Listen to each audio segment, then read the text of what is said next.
Alright, hello once again, Jeff Scott of Rankin Technical College, and I've been going over the PowerPoint presentations for Murox Android Programming, 2nd edition by Joel Murak, for the AWD1112 or 1112 Java programming class. And we are in the last third or so of Chapter 2. I'm on page 42, which talks about how to work with resource files. And I've been kind of bopping back and forth. We have built our interface, which is basically what is shown on the screen right here. All right, so that's the way it looks in PowerPoint. And this is the way it looks in Android Studio. Again, it isn't perfect, all right, but it's getting there. Okay, and let's go on in here. So I showed you how to set the text property. I'm not going to run through that again. That was in the last presentation. We went through all of this, okay, and we went through the strings file. All right, I'm not going to say anything more about it. Okay, I do guess looking at it, let's see, tip calculator, bill amount. Oh, they wanted 3460 to be put in there, so I can put that in. That's fine. 15%, $0.00, $0.00. Think that mine was a little bit different than that. So let's double check.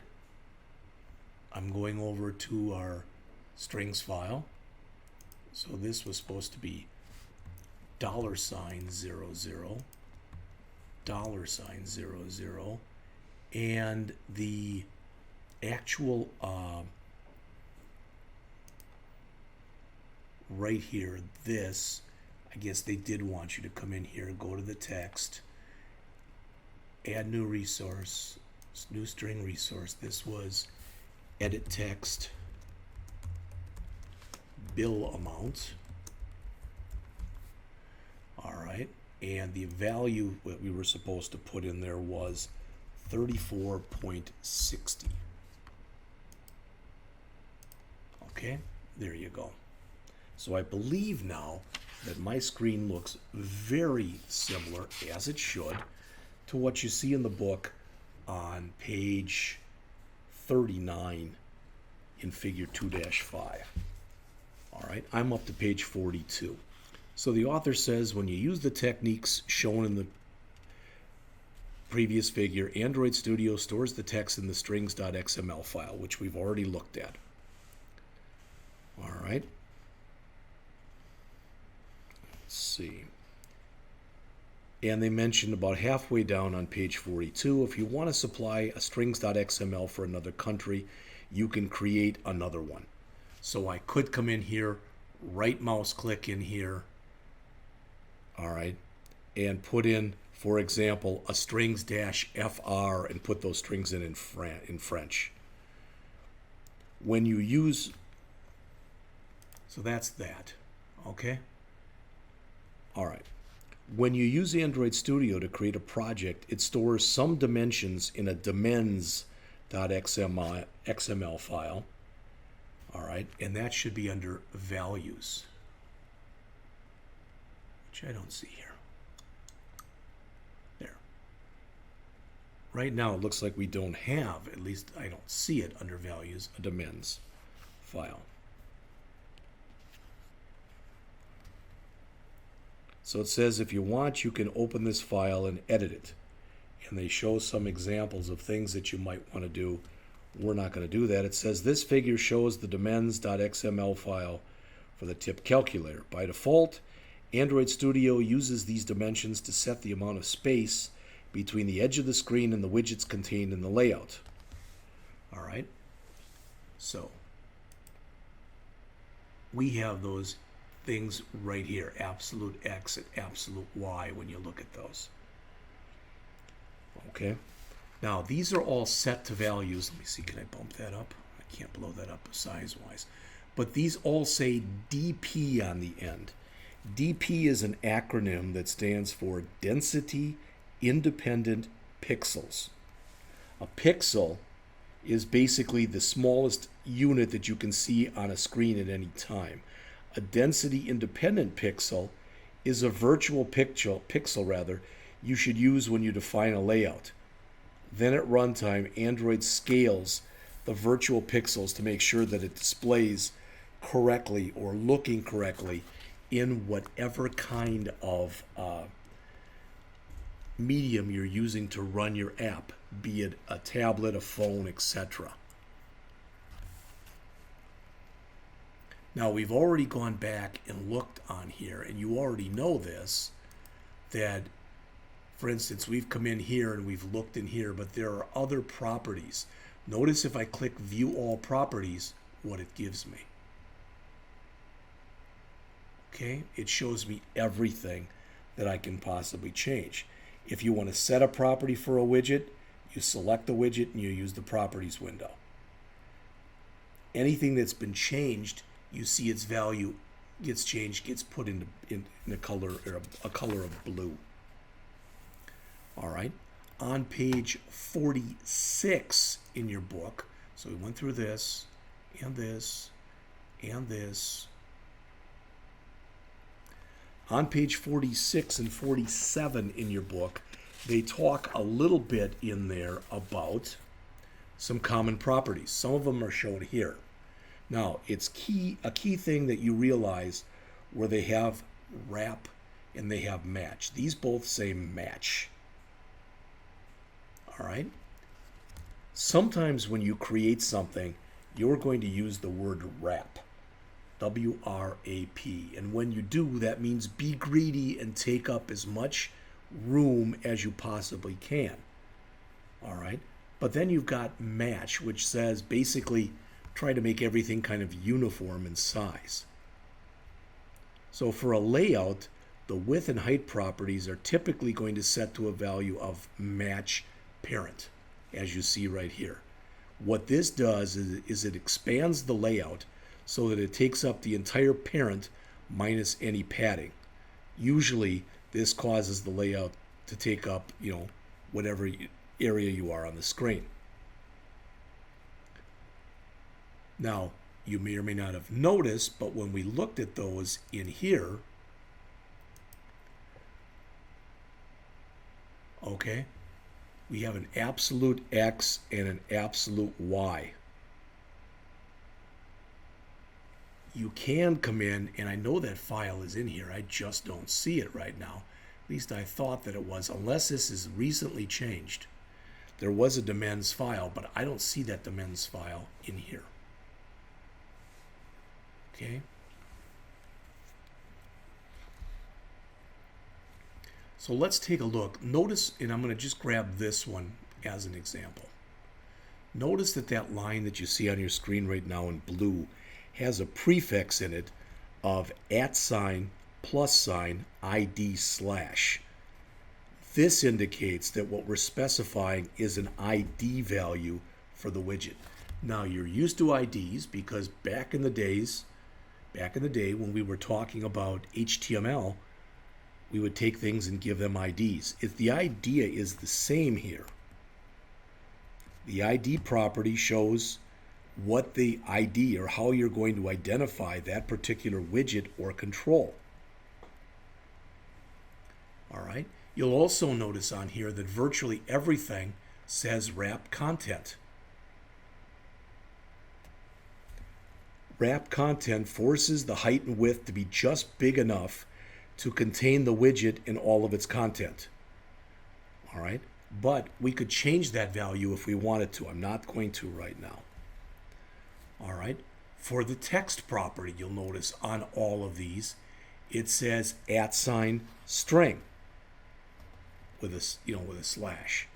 This indicates that we're specifying a value that's going to be stored in the strings.xml file. All right.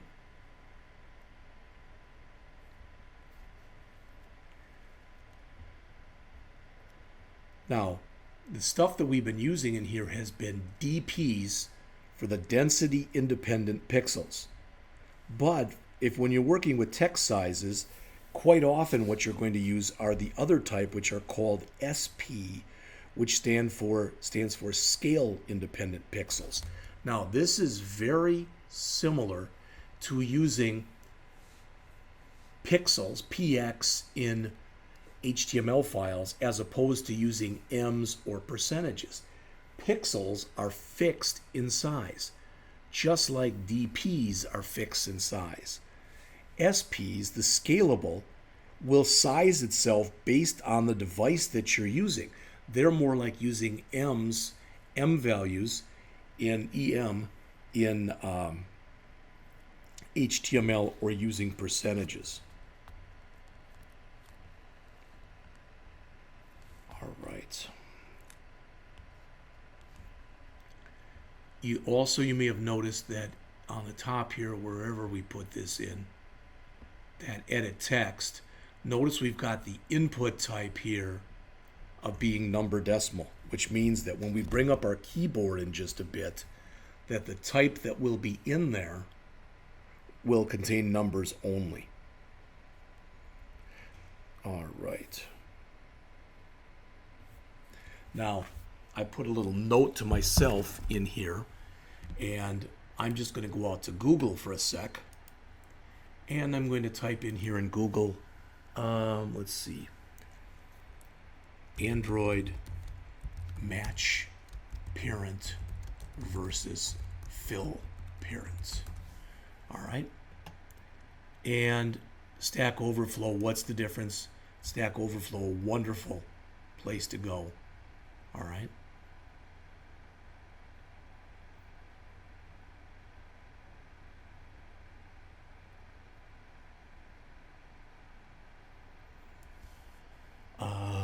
Boom.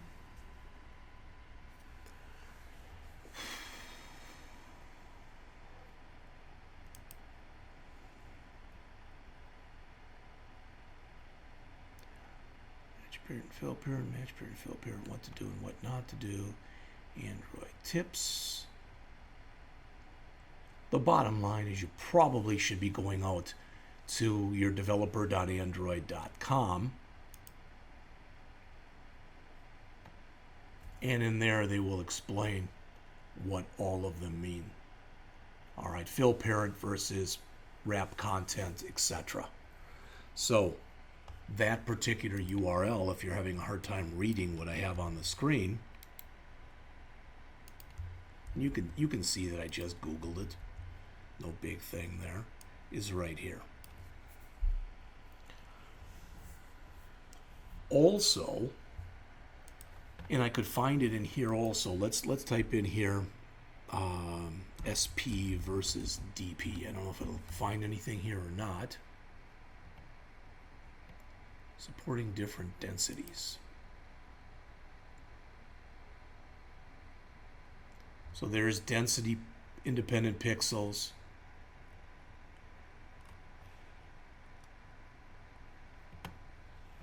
Let's see, different screen sizes. Let's go back and look for it in here. Again, when you're Googling things like this, like I'm doing right now, my recommendation to you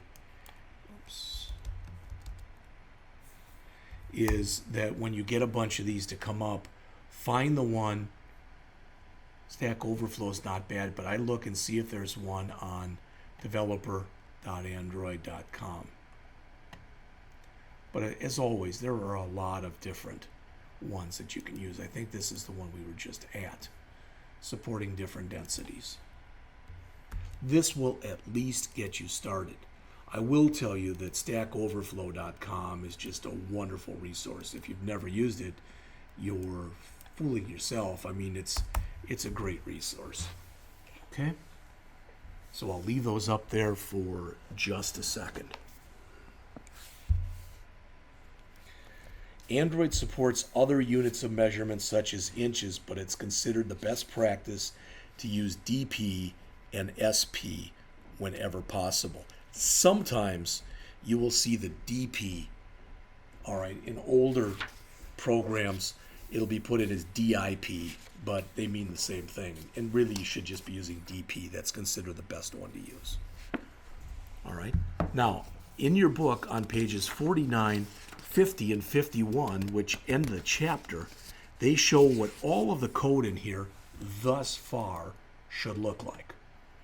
All right, when I say all of the code, I mean all of the XML for the user interface, everything that's in here. So what I'm going to do is I'm going to look at mine, and now that I think about it, let's see, tools. I'm going to do this.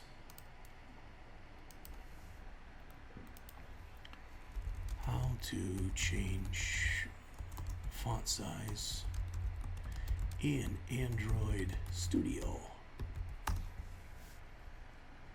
File, click the file settings editor and do the font size, but it also says you can use the control with a mouse, and it didn't like it when I did that. So you might be able to do that, but it did not appear to work correctly for me. So I'm going to do file settings editor. Try doing it like that. File.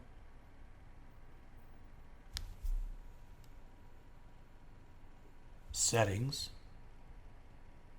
Okay, editor. Colors and fonts. Default, etc. Code style. Layout editor.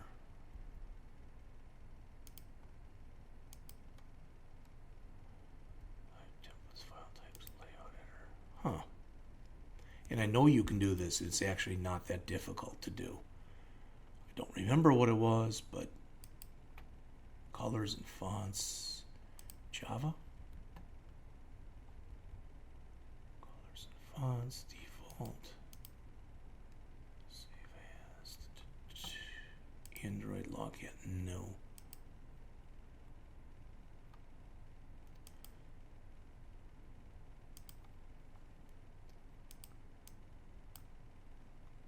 Well, this is about where I want to be, but it's not letting me change it in here.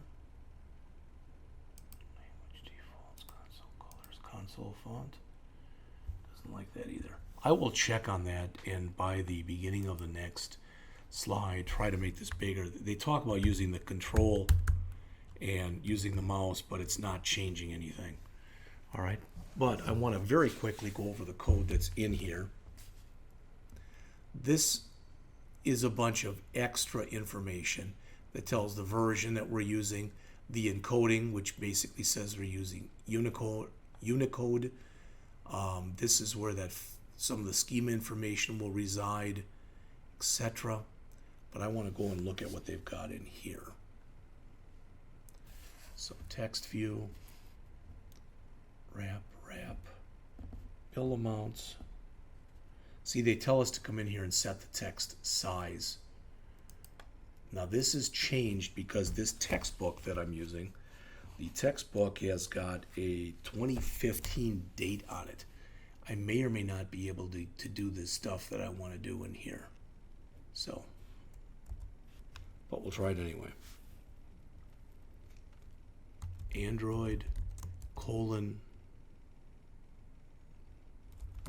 text size equal 20 SP. That's what they're showing in here. Usually if it doesn't like something, it'll do the underline that's here. All right, so I'm also going to put in the Android text style equal bold. All right, and now maybe you can see this over here, how I have now bolded the that particular heading. All right, and they want align parent top true, align parent left true, and align start to true, and some padding on the top. All right, and they don't actually even show these absolute X and absolute Y. So I'll put in, I want to mimic what they've done in the book here on pages 49, 50, 51 to see if, as much as possible, I can get this to look the way that it does in the book. So I'm going to come in here.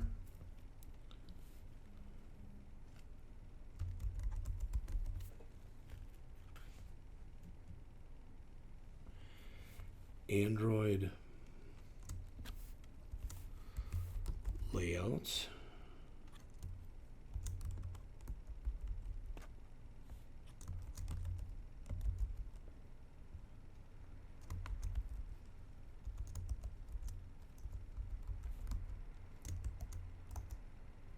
Now it's not giving me an error, and that's a good thing. So got to do the left and the start. We want to set those also. When you get the little light bulb like this, it says you can adjust the code settings. So this is not really jiving with this. So we'll work on that in just a bit. So Android layout underscore align parent left equal true, and Android layout underscore align parent start equal true. All right, so we've got all that in. Now I think we don't need these in here any longer, so I'm going to get rid of those. Okay, so you can see how it's now lined up to the top. All right, and we've got our edit text, which they've got down on the bottom, or I've got down on the bottom because I put it down there. So I'm going to take it, Control X, and I'm going to put it back in so it's jiving with what's shown in the book. So there it is, and it's back. All right. And you'll notice that the underscores, or the squigglies that were here, are now gone also. So the width and the height should both be wrap content. There's the width of wrap content. There's the height of wrap content. There is the input type. M's, they ask for 8. Mine did a 10 by default. Oops, let's see. Don't want 80. Want 8. Here we go. All right. We've got the string value should be in there.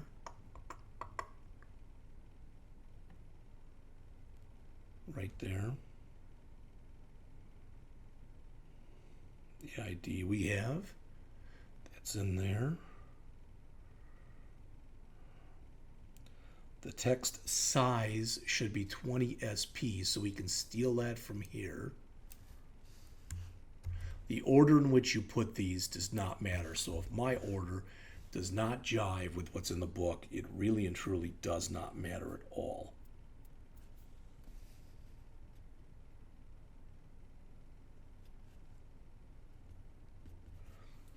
All right, then again, I called my text view bill amount. In the book, they call it bill amount label. So I have to change a little bit of the writing that they have in the book here. So Android layout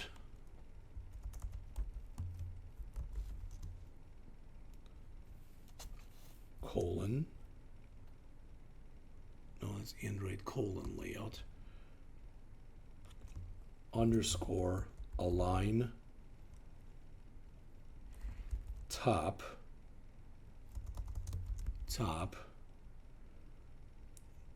equals @ plus ID slash, and then our text view bill amount. Right there. Okay, I'm getting the under this because I still got this stuff here, which I'm going to remove in just a moment. And then we want to do the same thing, but to right of and to left of. So I'm going to grab this, we just put in here, copy it, and paste it in twice. Yeah, get the red because I've already put it in there. It'll go away in just a minute. So I want to right of and to left of.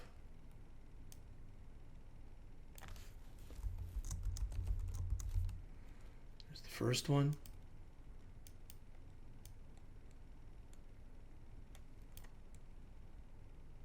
And that should be to end of.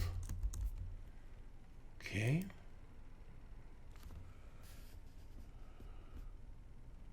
We should have a margin left of 16 dp. Now we don't need these in here any longer.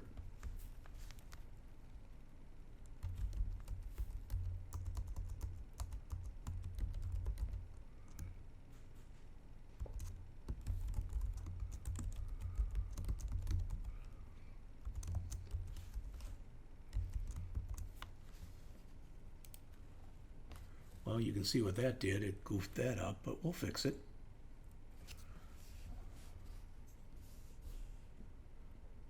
So let's take it from the top here. The ID,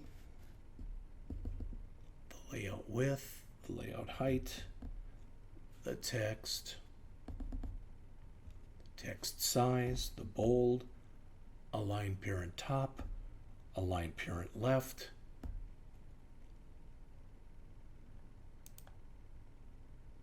that should be align. I don't know how I got L singing there, but okay, so that's all done. Then my edit text, my wrap for layout width and height, my input type, which is number decimal, my M's, which is 8, my ID, which is right here,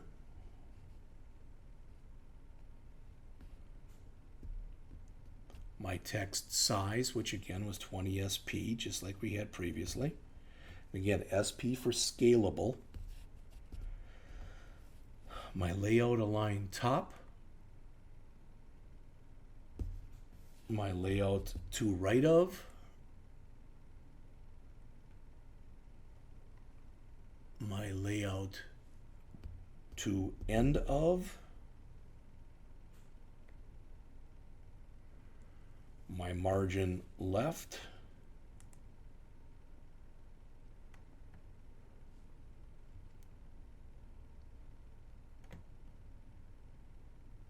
And my text. Why is that looking so funky right now?